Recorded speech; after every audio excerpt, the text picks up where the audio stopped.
Hey guys, my name is Ali, and I'm here to give you my deck profile on the Wings of Hope deck. Why do I call it that? It's because you're always hoping your opponent doesn't get a trigger, because once they do, it gets harder and harder to attack. So let's go. Starting from grade 0. Ride the Vanguard! Here we have one Wingull Brave. You only need this as your starter. No other starter compares to this when it comes to your blaster decks. I understand he's very expensive to get, but trust me, he's worth it. He is worth it. Next, you have 4 generic heal triggers. Whatever catches your fancy. For me, it's the new Elaine heal trigger. I know a lot of you may find her scary, but to me, I think she looks cool. And I think this is a good thing. Because whenever I've talked to girls about Vanguard, specifically when I've showed them the cards, they tell me the girl units look way too sexual. So this may be a good thing. Next, we have 4 generic criticals. You could also run the other critical Dream Spinner Bellinus, which is basically the Ultimate crit. But I say running him works better because you don't really go on the Ultimate stride that much. And with this, if you don't have any grade 1 units, you could use him as a supporter. For instance, if you have, let's say, an 11k rear guard, you place him behind, makes it a 16k attacker. If you had a 4k, it would just be 15 against your opponent's 11k Vanguard, where in which case he just needs a 5k to guard it. Alright. I am going to replace it with the Lone Gall critical, which I'm hoping you guys have heard from GBT11, which will definitely make it so much better. Next, we have 4 Flogel criticals. The ultimate critical trigger in this deck, and you must run 4. You must run 4. And hopefully, I pray that the Bushy Gods do not and shall not limit this card and let it be. I'm sure some of you pray for its demise. Well, let's see which one wins. Next, we have 4 Margle draw triggers. You want to run this one specifically because he's able to go in the soul and he adds up your hand. There is a stand trigger version of him, specifically one named Giant Sage Sharon or Silent Sage Sharon. I forget the name, but anyway, she goes in the soul and gives +3 to one of your units too. But it's not as worth it because you need more hand building, and it's very important for this deck too. Another cool thing about the Margot draw triggers is if you happen to put 2 in the soul, then you basically give one of your rear guards, or units specifically, 6k.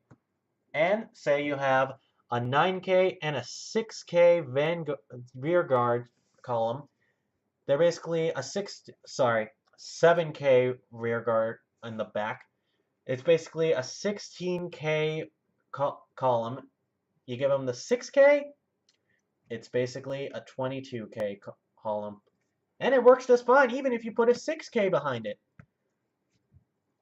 Next up, we have 4 of the Holy Knight Guardian PG on Flipper. I understand there's also Epina that became a PG, but I like using this one because I like how she looks. I think she looks very flashy. It's nice. Maybe some of you have heard in GBT11 that there's going to be a Lien PG, which is basically Soul Blast 1 to protect one of your grade 3 Outfitter Blaster units. That is definitely going to be a good card to add for this deck because it'll be able to conserve your hand, which, believe me, it's very important you conserve your hand as smartly as possible. Alright, next up we have 4 Wingull Youth. An important card to have, so important that he basically takes out Stride Fodders. You don't even need Stride Fodders because he basically gives you the cards needed to help Stride. I mean, granted, it's left a chance hoping you get a Blaster Blade from the top of your deck, but for all the Blaster Blades you run in this deck, it's quite a lot, so I think you'll be fine. Next, we have 4 Blaster Friend Barkgull. He's a very great card with the Blaster Friend name, and with that, it's able to work with Wingull Brave early game, which is very helpful, as well as his countercharging. You must run 4, especially if you run 4 of the OR Blaster Blades. And this is also important. I understand that some people have been confused about whether the Flogo Critical or Barkall, whatever Blaster Blade you use, works with them, but it's not. You cannot use any other Blaster Blades except the original Blaster Blade. He's the only one that'll work for this deck. The only one that works specifically for these cards. Trust me, the ruling is set. Next up, on to the grade 2s. We have 4 Favored Pupil of Light and Dark, Lou. Lou's getting pretty big in the Vanguard game. He was a trigger, then he became a grade 1, but for golds. Now he's a grade 2 in Royals, and pretty soon he's going to bump up to grade 3. So he's moving up. Anyways, you want to run 4 of him. It is possible to run 3, but I run 4 because it helps add in a better chance of getting him and the rush. So yeah, I think it's pretty helpful. And he also helps add in more for the soul. Next up, we have 4 OR Blaster Blades. This card, you must have 4. And I don't even need to explain why.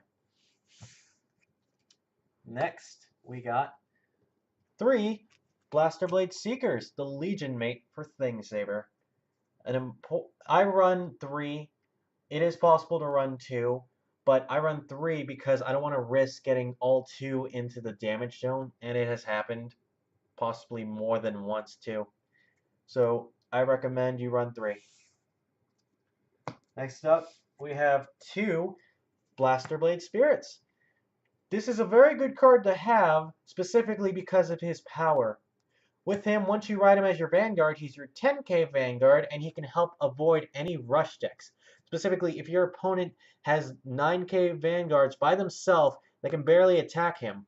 So it makes it very easy. Also, helps you guard better too. But that's providing your opponent is, let's say, having a grade 2 Vanguard, or just has grade 2 rear guards with no support. But either way, he makes it easier. Next up, we have 4 grade 3 Blaster Blade Exceeds. The new Blaster Blade looks awesome. Many people say the background art is kind of much, but I think it works. You want to run 4. It is possible maybe to run 3, but I would stick to 4 because you need to make sure you can stride as well too. With him, he can add himself to your hand, and that way you're able to stride. If you run Alfred in the deck, it is possible to run 3, but with this deck, just run 4. Next up, now bringing up my favorite card and my avatar, the Seeker Thingsaver Dragon. Always run 4. Always run 4! With this card, he's able to attack not just once, not just twice, but 3 times. He's able to attack 3 times as your Vanguard. I can't tell you how amazing that is. I understand that I could also run Alfred or even just pure Exceed, but I like running Thingsaver because I like how he's able to handle himself on his own. Because in the events you aren't able to stride, you want to make sure you have this insurance. That is basically what he is. He is the insurance to guarantee your deck will win. In tight spots where you're in your pinch, like you have 5 damage and your opponent's at 3, you want to go Thingsaver. Specifically, if you have set up everything that you could use. Arguably, if you have a big hand, you can go Alfred too. But if you're in a tight pinch, again, go Thingsaver. Alright, moving on to the G units. Specifically, we're going to start with the G guards. Generation God! Here we have 2 Holy Beast Divine Mascalls, the new card from Fighters Collection 2017. He completely takes Androgyous right out of the deck. Because with this card, as long as you have a rear guard in front of your Vanguard, or specifically in your front row, doesn't even matter if it's grade 1 or 0, or 3. Any rear guard, he gains plus 10,000, making him a 25k shield. That is truly important. Truly good. Next, we run 1 Great Flash Assault. This is also an amazing card because if you have 5 rear guards, she basically becomes a 40k shield. A 40k shield. Downside though is she requires a 1 counterblast. Actually, that's not as bad. If it was 2 counterblast, that'd be extreme. But 1 is the Bushy Gods having giant mercy on us. I run just 1. I know you could possibly run 2 because it's such a good guard, but the counterblast it takes still is a bit much, so you don't want to risk it. That's why I run 1. I also run 1 Dark Element Dismal. It's important to have this card in the deck because your opponent is always going to be attacking your front rear guards, and it gets annoying at some point. It also helps too because your opponents are smart enough to attack your rear guards instead of your Vanguard just to not give you any counters early in the game. That's why you want to use him, where if you have 1 rear guard in your Vanguard, you can protect your rear guard and they can't attack it for the rest of the term, having to attack the Vanguard. It's also better if you have no rear guards early game, so that way you can take care of your opponent. But it all depends specifically on the situation where you want your opponent to give you counterblast. Next up, 1 Holy Dragon Laser Guard Dragon. He's a good card to have because he gives himself +5, plus 5,000 if you have a grade 2 in your front row, making him a 20k shield. I will, however, replace him with the new Marin G Guard you guys have heard about, which is amazing. Because with the new Marin G Guard, we're going to be able to not rely on rear guards being on our rear and just hope for the soul, which really won't be that hard to get, especially with all the cards that can soul charge. It's awesome. Alright, finally we move on to the strides. Stride Generation! You run 1 Holy Dragon Legit Sword Dragon. I contemplated on using him between him and the Flashing Knight Samuel, but I realized he actually has a really good point to him, because I found out of an interesting combo. Say for instance, you bring out your Lu, and you don't have anything else to call.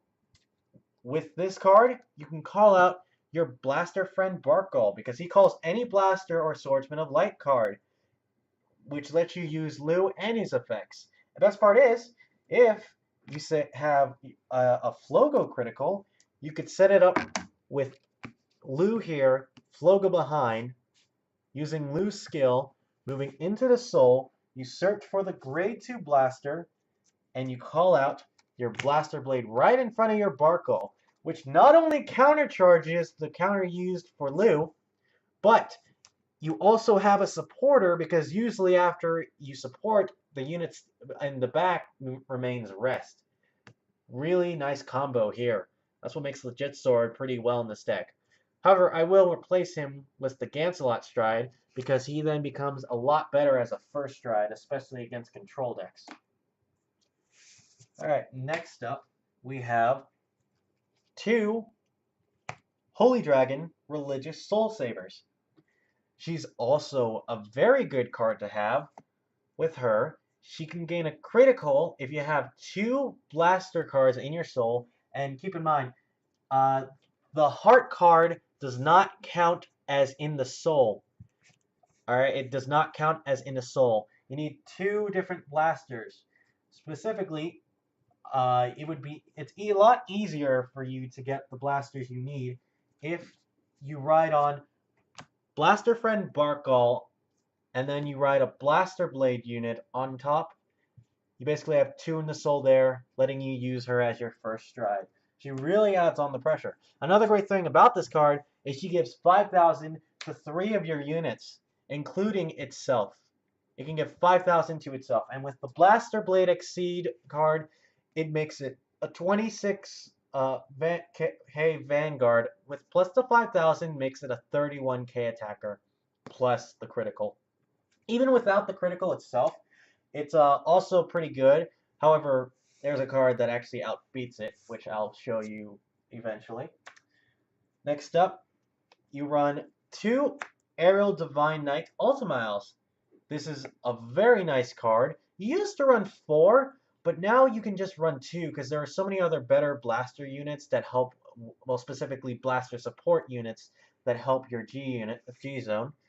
Uh, it's a very good card to have because he has a free cost. A free cost. All you have to do is flip him, and you can call a grade 2 unit, provided you have 2 face-up G units, and give that unit +5. And it gets 3,000 to the front row. A great combo I would like to discuss is, let's say you use your Ultimile, you call out Lou. He basically gets +8,000, making him a 17k unit. Have Barco behind. With support, this basically becomes a 27k attacker. If you have Flogo behind it, it's just going to be 24k, but that's still good. Because if you can get rear guards that are 21k attacks, you basically rust the shit out of your opponents. You could arguably also just call your Blaster Blade, giving him +8,000, so that way when you use your Flogos, it becomes much more harder damage. But it's all very situational, depending what hand your opponent has, provided you were able to see their trigger checks and remember. Sometimes it's good to go with the Lou because it's a big cost with like his power, and it makes your opponent really go nuts on the whole pressure. So yeah, Ultimile will remain a really good stride as well. Next up, we have 4 of the new Grade 4 Alfred. 4 Divine Night King Alfred Holy Saber. With this card, he gives you basically 5 cards, minus the one you draw for his skill. With this, a great combo would be having your Exceed card behind a 7k unit, anyone will do. He gains +3, making him instantly a 21 column with the Twin Drive. I can't tell you just how amazing that is. Alright, next up, we have the new GB8. Divine Knight of Condensed Light, Oblius Avalon. It is actually a pretty good thing to run this card in this deck. You could choose not to run him, but I run him because he looks cool, and his effect is actually pretty good for this deck, considering how they don't get as much calling of anything. So yeah, it makes it pretty sweet. It's actually possible to get to him sooner than you think, considering this deck is a rush deck, and it usually finishes off your opponent really quick. A good trick would be, say you started out with Religious Soul Saver as your first stride. You flip a copy. So far, you have 2 in the G zone. If you have 2 heal triggers, what you do is, actually, it's 3 heal triggers. That makes it easier. First, you Generation Guard, calling out Maskall. Flip one of your G units and guard. Second attack from your opponent, Generation Guard. Specifically, use either Assault or Laser Guard. Do not use the other Maskall, because the thing with G guards, if you have 4 face-up G guards, you can't call any more. So that's why you need to use one of these 2 as your second G guard. You're at GB5 right now. Finally, third attack, use the last G guard, and then use your last Maskall. Because once she's out, you can still use this effect to flip a G unit because you're not technically calling another G unit. And with that, you are all set to GB7, where you can use Avalon as your second stride because he will then set you automatically to GB8.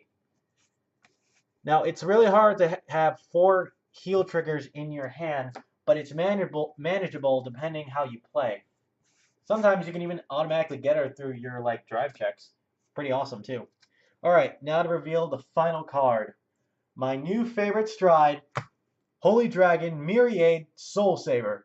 I'm sure some of you may have noticed that this card holds a strong resemblance to Thing Saver, yet the lore says that it's still Soul Saver. I'm not going to argue with the lore. I'm just going to go ahead and just refer him as the stride to Thing Saver. What I love about this card, and what makes me think he resembles Thing Saver, is that his skill is once he attacks, he gives 5,000 to 5 of your rear guards. 5,000 up to 5 of your rear guards. That's 2 10K columns and a 5,000 behind your Vanguard. That's really, really good. Why I think he matches Thingsaver is because Thingsaver's main skill is to attack multiple times, but that's not the essence of Thingsaver in my personal opinion. His essence is usually when you attack with your Thingsaver Legion, your opponent always perfect guards or anyway guards your Vanguard, and you're always left to give your trigger to your rear guards. That's the whole point of Thingsaver. He attacks multiple times, doing multiple drive checks, and giving them to your rear guards. He enters the fray first, sustaining many damage, but inspiring his allies. They follow his lead and take down the enemy together. That's what I love about Thingsaver, and that's why I think he matches Myriad. Alright, everyone. That is my take on the Wings of Hope deck. I hope you all learned a lot, and good luck out there.